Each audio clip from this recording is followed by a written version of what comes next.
Nyawa mewah, hidup mewah itu cukup jadi sorotan. Karena itu sekarang diputuskan semua anak turunannya jangan memperlihatkan kemewahan. Tapi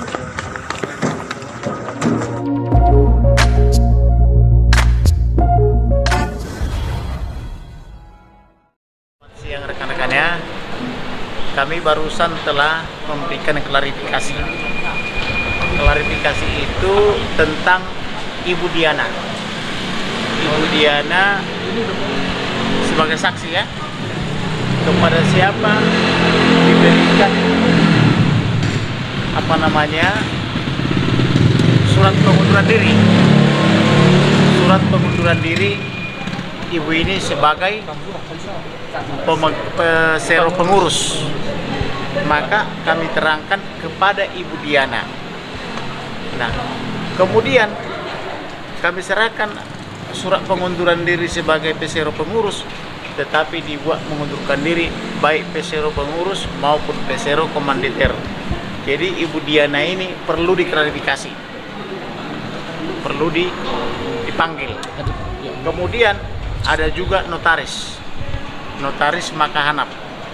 Notaris Makahanap ini mengaku 2023 dan dibuat tertulis dia kira telah dibayar ibu ini. Maka dia bikin akta nomor 5 dan nomor 20. Nah, ternyata ibu ini belum dibayar, maka dibikinlah surat pernyataan bahwa ibu ini adalah pemegang saham ya, tapi bukan lagi pesero pengurus. Itulah kira-kira inti daripada laporan kami atau hasil klarifikasi kami kepada penyidik. Sedangkan laporannya 372, 374, sama 263 menyuruh memasukkan keterangan palsu ke dalam akte penting. Selebihnya silakan Ibu. Ya, jadi tadi sudah dijelaskan itu yang diklarifikasi. Jadi klarifikasi itu juga kita juga menyetujui apa yang ditulis. Kemudian selain itu juga mempersoalkan masalah sejak kapan. Jadi saya mengetahui sejak kapan, karena sangat lama ini semua dibuat secara diam-diam. Dengan pembuatan secara diam-diam, kok bisa secara diam-diam? Akhirnya dari pihak kepolisian juga mengatakan, saya mengatakan karena banyak terorisme. Terus mereka mengatakan bahwa masalah pemegang saham satu lagi yang sampai dipukul itu dan ada visum itu sudah heboh di kalangan kepolisian. Jadi itu memang sudah diketahui. Akhirnya saya menambahkan, dari saya juga ada masalah penculikan. Penculikan itu sudah ada bukti-bukti bahwa penculiknya juga membuat pernyataan semua. Kalau tidak ada pernyataan, saya tidak berani mengemukakan. Tapi kenapa saya tidak lapor? Karena pada saat saya lapor diminta notulen rapat datang, dan begitu notulen rapat mau didatangkan, notulen rapat itu ditabrak mati. Akhirnya saya juga mengatakan saya jadi takut untuk lapor ke polisi. Jadi saya tidak lapor ke polisi bukan karena apa-apa, karena kekejamannya saya anggap di mata saya sudah terlalu parah. Jadi risiko saya terlalu besar, sehingga masalah ini menjadi sangat terkatung-katung. Karena saya akhirnya otomatis tidak berani apa-apa, juga tidak berani lapor, dan akhirnya mengetahui adanya masalah ini setelah waktu yang cukup lama. Karena kejadiannya 2001. Kalau terkait somasi yang dilayangkan gimana, Bu? Dilayangkan ke PT Bluebird sendiri gimana, kan sudah mengajukan somasi katanya? Ya. Itu update-nya gimana, Bu? Apakah sudah ada balasan? Somasi pertama ke notaris. Notaris Makahanap 3 kali kami somasi. Maka dia datang ke kantor, lalu ditanya ibu ini, kalian kan pemegang saham 3 orang, Purnomo, ibu sama Chandra. Apa ibu tidak dibayar? Kapan dibayar? Kata dia. Ya, saya pikir ibu telah dibayar, katanya gitu. Saya pikir kalau menurut keterangan berdua itu, saya pikir ibu telah dibayar. Maka karena keterangannya seperti itu, dibikinlah pernyataan dari notaris itu bahwa ibu ini adalah belum mengundurkan diri 100% dari pemegang saham, tapi baru mengundurkan diri dari pengurus. Nah, dibikin di kantor dan dibikin juga melalui kop surat dia. Itulah melalui itulah notaris Makahanap. Kemudian notaris satu lagi, saya surati, nggak dibalas. Saya surati lagi, tidak dibalas. Saya surati lagi, tidak dibalas. Lalu menunjuk kantor pengacara. Nah, kemudian juga Purnomo dan adiknya. Saya surati tidak dibalas. Tetapi mereka bertiga menunjuk notaris yang kantor pengacara yang sama. Pengacara yang sama ini tidak mau membalas somasi kami, tetapi mengatakan telah tuntas dibayar. Nah, ibu ini saya tanya, apakah ibu sudah dibayar? Tidak ada. Jadi dengan perkataan lain, karena kantor pengacaranya juga tidak menjawab tuntas, tetapi membuat jawaban seolah-olah ibu ini telah dibayar tuntas, maka saya laporkan kepada polisi, dan polisi tadi menanyakan kepada siapa kalian kasih surat yang ini, karena aslinya dipegang ibu ini, kepada Diana katanya. Jangan-jangan Diana tidak menyampaikan kepada notaris. Nah, seandainya Diana pun tidak menyampaikan itu, tidak mungkin ibu ini hilang. Nah, gitu kira-kira. Apakah ada keterlibatan sih mungkin dari suami Nikita Willy ini, dari adanya nutulin Indra Priawan? Tentu, karena pemegang saham yang sekarang adalah suaminya Nikita Willy. Jadi seperti apa keterlibatan mereka, bagaimana hak ibu ini pindah ke mereka, nanti akan diusut oleh penyidik. Tapi sejauh ini sudah ada klarifikasi dari pihak beliau untuk menerangkan enggak, dari kita dulu. Dari kita hari ini memberikan persamaan pokoknya dulu. Baru nanti penyidik mendalami dan penyidik menyurati kita. Fasilitas mewah yang digunakan Nikita Willy sendiri katanya dari penggelapan itu, apakah itu benar, Bu? Diduga. Bun, dikencangin dikit ya, Bun. Jadi ini kan kalau kita lihat secara logika, kalau misalnya harta kita banyak diambil, sekarang lalu harta itu besar sekali, kira-kira hidup mewah dari mana?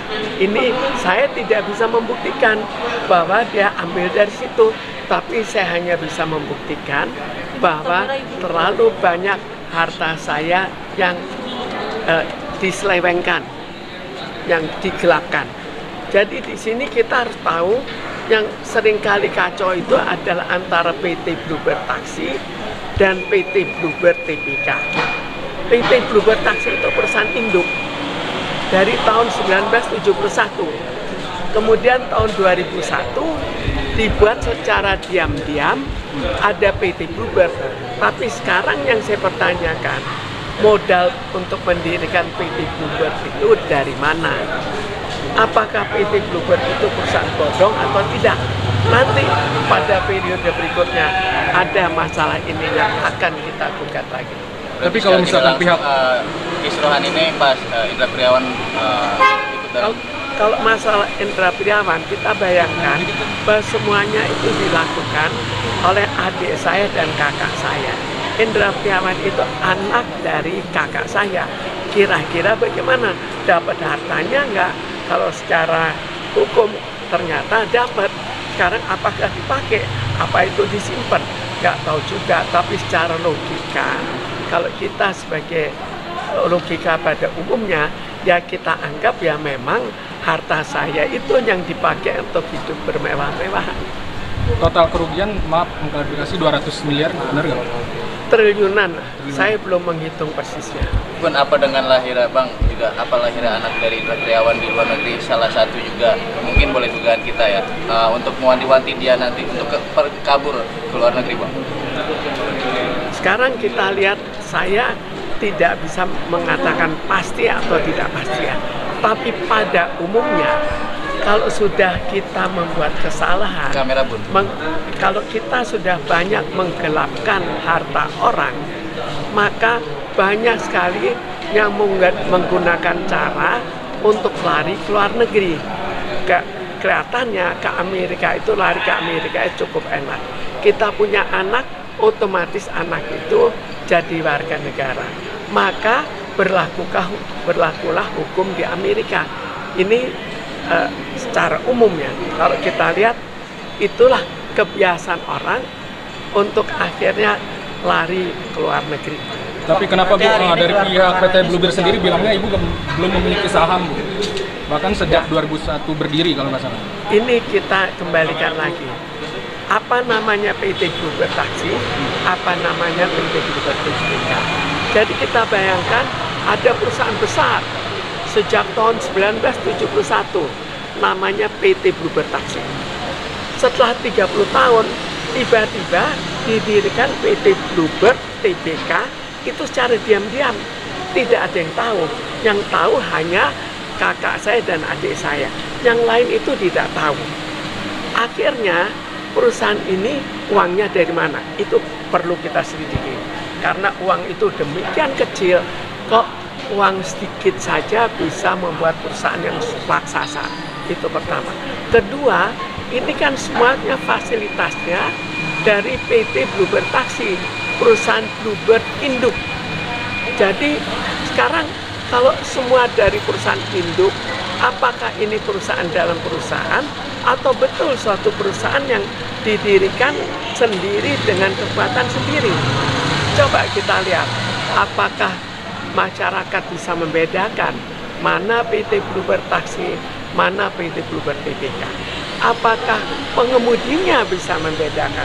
Kita tanya aja pengemudi, Pak, Bapak ini dari PT Bluebird Taksi atau Bluebird TBK? Tidak tahu juga. Kok bisa dicampur aduk sejauh itu? Kok bisa fasilitasnya digunakan, mulai dari ordernya digunakan, radio sistemnya digunakan, komputernya, bengkelnya, semua bisa digunakan. Apakah itu secara hukum bisa sebebas itu kita memanfaatkan harta orang lain, yaitu harta PT Bluebird Taksi? Memang Indra Priawan berapa persen, Bun? Dari pemberitaan ini sendiri, Indra Priawan berapa kita persen, lihat Bun? sekarang terlihat hidup sederhana. Jadi sekarang kita lihat, sejak adanya berita-berita banyak di mana orang-orang seperti pada Rafael, pada apa-apa kan dilihat, kok hidupnya mewah.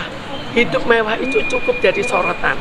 Karena itu sekarang diputuskan semua anak turunannya jangan memperlihatkan kemewahan. Tapi kan kemewahan itu kenapa bisa mendadak? Kenapa setelah pemerintah mulai mempersoalkan orang-orang yang hidupnya terlalu mewah?